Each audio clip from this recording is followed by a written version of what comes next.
që familja Demaj shprej shumë vështrimit për familjen e kryedues, se di se dikush me pas dini kish po ashtu.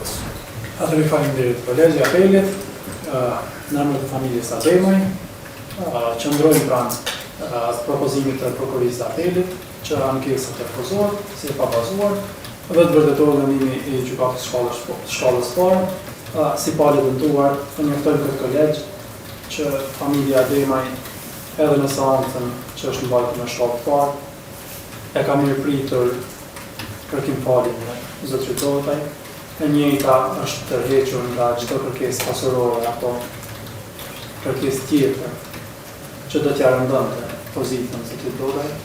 E kështu edhe gjykata pas matjes së lartësisë së dënimit ka sjellë vendimin si ai i reflektuar në vendimin në shkallës parë, por këtë kolegj të apelit e njoftojnë që pas seancës familja Demaj ka hapur dyert për zotrin Dodaj për vizitë e ngushëllime, por që për informacione të panjohura për familjen e Demaj, zotri Dodaj deri më sot nuk është paraqitur të familja Demaj për ngushëllime apo kësaj propozojmë që të vërtetohet dënimi në shkallës parë dhe qëndrojmë pak njëjta trajtimi si në shkallë.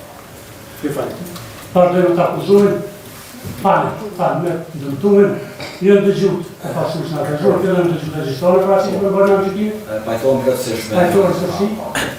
Pjetër është muskipsi. Falenderoj të më. Vazhdojmë në mbrojtje të akuzojmë të nëmë. Mbrojtja qëndron pra gjitha baza dhe tankimit cilën e ka bërë pra kolegji. Për shkak të vendimit në lartësinë e dënimit dhe shkeljes së parimit të çmërisë. Ashtu që mbrojtja plotëson që ky gjykim është përfshirë me shkelje ligjore sa i përket vlerësimit të rrethanave vlerësuese në rastin e caktimit të lartësisë së dënimit. Gjykata është ndalur në kuadër të matjes ligjore, duke lëshuar rëndësinë e matjes gjyqësore të dënimit, pasi që në një mënyrë ka relativizuar rrethanat lehtësuese, edhe pse të tilla kanë qenë gjatë gjithë procedura penale dhe kanë bipeshtuar ato rënduese nëse kanë ekzistuar.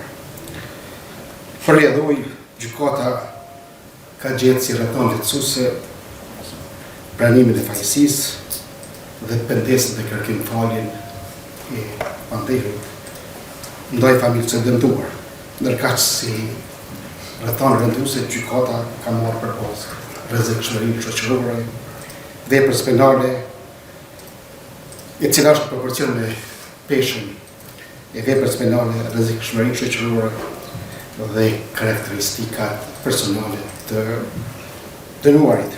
Shprej shumë vështrimit për familjen e kryedues, vjen shumë keq, ne kam pranuar pajësinë për arvllajtje, u fort dieni nuk kam pas tjetër, vjen shumë keq. Se di se dikush me pas dini kish po ashtu. Mbrojtje shpirtësh, thon, jetë nuk kam ditë, nuk kam para se çfarë ndosën. Edhe propozon sipas sikur që do të i pandej, s'kam shashtë.